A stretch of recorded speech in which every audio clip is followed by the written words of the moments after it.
En el nombre del Padre, y del Hijo, y del Espíritu Santo. Amén. Queridos hermanos y hermanas, paz y bien.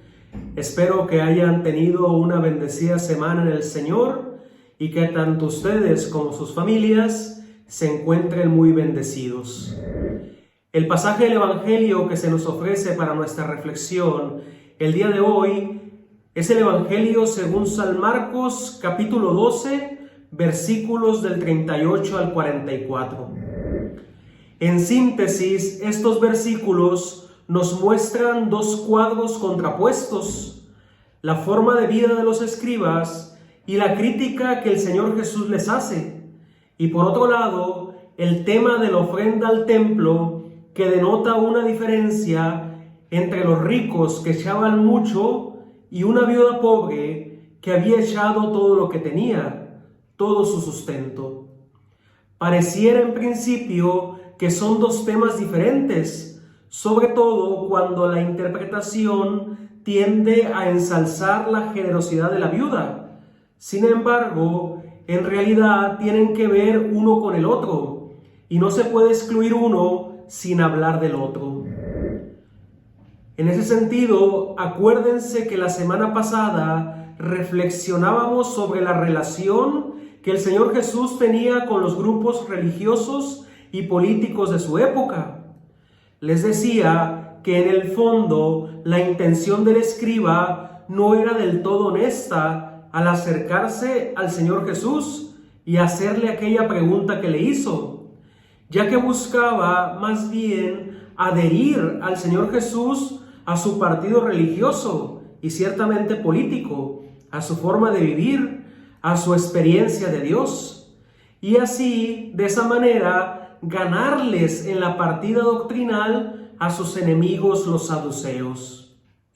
Por ello, la tarea de la semana pasada fue que leyéramos y meditáramos los versículos sucesivos donde el Señor Jesús hace una fuerte crítica al comportamiento de los escribas, para darnos cuenta que su enseñanza, tanto en público como en privado, cuando se encuentra solo con los discípulos, siempre desenmascara en términos inequívocos la falsa santidad de las categorías dominantes, es decir, de los escribas, de los saduceos, de los fariseos, de los doctores de la ley, etcétera, etcétera. El tema de la viuda pobre, entonces, se ha de entender en este contexto, porque las palabras del Señor Jesús, en primer lugar, son una acusación contra aquellos que, como los escribas, que devoraban las casas de las viudas, dañaban a las personas más débiles y vulnerables de Israel. Escribas que, como hemos dicho muchas veces, aunque doctrinalmente conocían y sabían lo que habían de hacer, y por ello no estaban lejos del reino de Dios, porque tenían la doctrina, aún no estaban dentro del reino, porque les hacía falta vivir lo que predicaban. Y quizá alguno de nosotros, yo sobre todo, esté siendo en este momento más un escriba que otra cosa.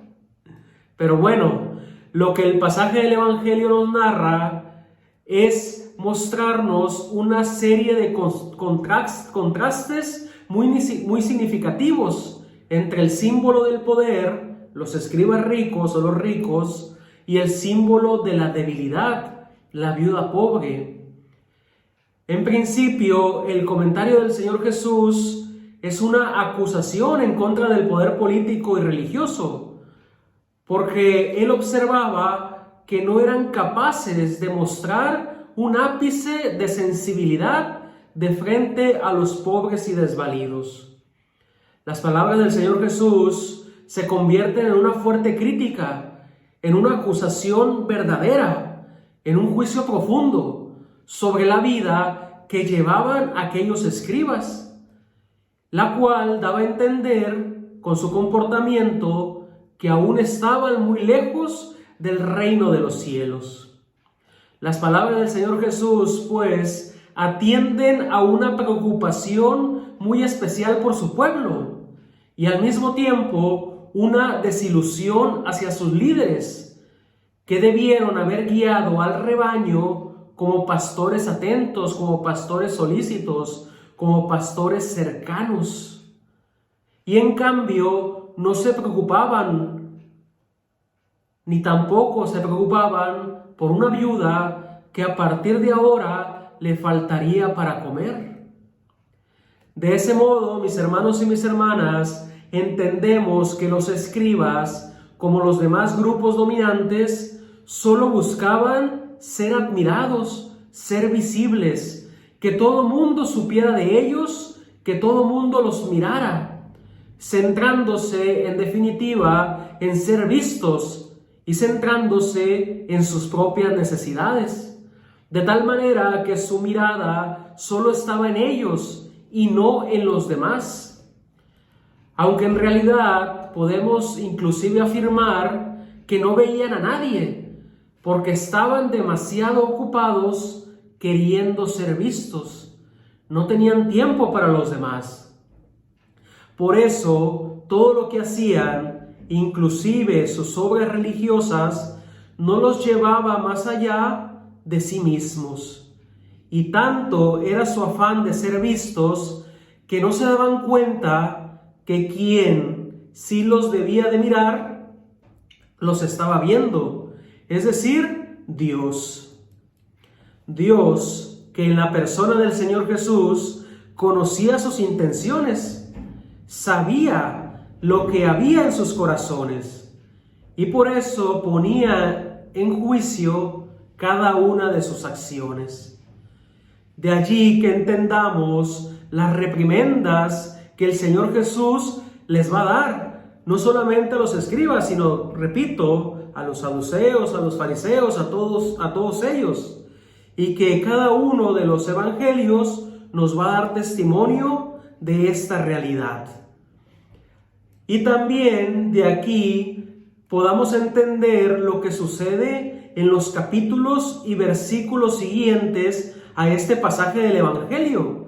Y esa también será una tarea para esta semana, que podamos empezar a leer el evangelio según San Marcos a partir del capítulo 13 y darnos cuenta que el Señor Jesús hablará no solo del fin de los tiempos en su discurso escatológico, sino también del fin del templo, de ese lugar donde los escribas y los saduceos y los fariseos y todos esos grupos religiosos y políticos ejercían su poder, y desde donde ciertamente hostigaban a todo el pueblo y desde donde hacían la gran diferencia de clases. Dando a entender con esto que quien comete pecados graves como el descuido de los pobres no puede adorar a Dios de una manera seria, de una manera formal, porque el culto exterior, incluso el del templo, es inútil, es vano, es ineficaz. Si no se vive lo que ya desde la semana pasada reflexionábamos, que amar a Dios es inseparable de amar al prójimo. Y bueno, mis hermanos y mis hermanas, Dios en la persona del Señor Jesús no solo los ve a ellos en el templo y en las calles de Jerusalén, contempla también en medio de toda la gente que acudía al templo a dejar sus ofrendas, la acción de una viuda pobre. Las palabras del Señor Jesús ahora cambian de tonalidad. Del reproche a las clases dirigentes pasa a la alabanza hacia una persona vulnerable e indefensa. Sin embargo, la alabanza a la viuda no es porque fuese pobre, indefensa o vulnerable, sino porque en medio de todo ello, su mirada no se centra en ella, sino en Dios y en la confianza que tiene en Él. Su mirada sobre Dios es tan real, tan concreta, que le confía todo lo que tiene, toda su vida. En la traducción que leemos en la Biblia en castellano, podemos leer en cuanto a esta oferta que realizó la viuda, las palabras del Señor Jesús que dice: ha echado todo lo que tenía, todo su sustento. Que estas palabras en castellano ya nos indican algo de radicalidad, todo su sustento, todo lo que tenía materialmente, y que por tanto era lo que le daba al menos para comer o que le daba un poco de vida. Es por eso que en el texto original en griego podemos encontrar esta radicalidad o esta manera como un drama aún más profundo, porque el texto en griego original dice: ha echado dentro toda su vida.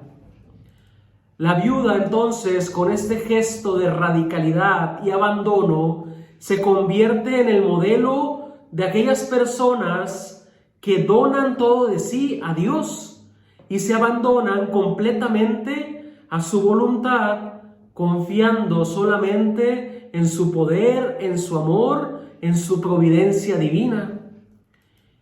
Se convierte esta viuda en el testimonio de quienes se identifican con los pobres, no tanto cuanto materialmente, sino en el espíritu de pobreza, logrando con eso una verdadera espiritualidad, una espiritualidad del vacío de sí mismos, para dejar espacio para Dios, para dejar espacio en nosotros, para que Dios habite en nosotros. De ese modo, mis hermanos y mis hermanas, todo lo que vivimos pasa, y lo que permanece es lo importante, que vivamos para el Señor, porque como dice San Pablo, en vida y muerte somos del Señor. Se convierte esta vivencia en una verdadera relación de amor, una relación verdadera porque se pone en juego toda nuestra existencia, que la donamos ciertamente, que la entregamos, porque sabemos que tenemos un Dios que no defrauda. Y aunque perdamos la vida, la reencontraremos nuevamente. Entendemos, y ya casi por concluir, que el juicio que hace el Señor Jesús anula los términos de la comparecencia. Las dos monedas de la viuda son un patrimonio y no una miserable suma, como se diría en comparación con las ofrendas de los ricos, que al parecer echaban solamente aquello que les sobraba. Por tanto, podemos decir que Dios no considera el valor auténtico de las obras humanas bajo el aspecto de su entidad material o de la cantidad, sino que cada gesto adquiere su verdadero significado solo si se enmarca en la historia personal de quien lo realiza. De hecho, este sería el elemento discriminatorio en el cual Dios tiene en cuenta para evaluar el significado de los gestos individuales o de las obras individuales puestas a su juicio. Es decir, los gestos y las decisiones solo se entienden a la luz de la historia personal de cada uno y de las intenciones del corazón que se tengan. Los escribas, que se veía fácilmente, ponían su confianza en ser admirados, teniendo una pronunciada exterioridad, así como el templo con esa grandeza y con esa belleza, que terminarán desolados, inútiles y sin vida. En cambio, la viuda, aún con este gesto tan pequeño, que, ojo, ningún ser humano observa, tendrá un resultado diferente. Porque todo gesto de amor y de entrega incondicional tiene un gran valor a los ojos de Dios, siendo así que tarde o temprano, revelándose a la luz, se ofrecerá como un modelo de referencia perenne a todos los creyentes. La viuda pobre, pues, mis hermanos y mis hermanas, será recordada por siempre. Y aunque no conocemos su nombre, porque los evangelistas no ponen el nombre, cada uno de nosotros puede aprender de ella. Y cada uno de nosotros puede ser esta viuda pobre en la vida real, en la vida cotidiana, cuando entregamos en las manos del Señor todo lo que tenemos y nos abandonamos totalmente a Él, a su providencia, y confiamos que Él guía nuestras vidas en cada paso que damos. Así también entendemos que la visibilidad de los gestos aparentemente generosos, por otro lado, muchas veces no tienen ningún efecto espiritual. Porque aun cuando pensemos que son grandes obras, si no tienen un contenido, si no tienen una profundidad, si no tienen una intención honesta en el corazón, ciertamente solo atraerá el consentimiento humano, pero será por un periodo de tiempo muy corto, no tendrá trascendencia, no tendrá ese sentido que en los gestos, aún sencillos y sin apariencia, pero que son con amor, pueden dar para vivir para toda la eternidad. Mis hermanos y mis hermanas, muchas gracias por su paciencia, muchas gracias por seguir este canal, por darle me gusta a cada uno de los videos. Les pido de todo corazón que lo compartan con sus seres queridos y que les digan que den clic a la campanita para que reciban estas reflexiones del Evangelio.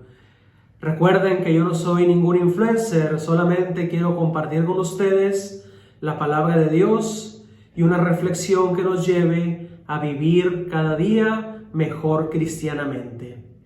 Les saludo el Señor, les mando un abrazo y que Dios les bendiga hoy y siempre. Paz y bien y hasta la próxima.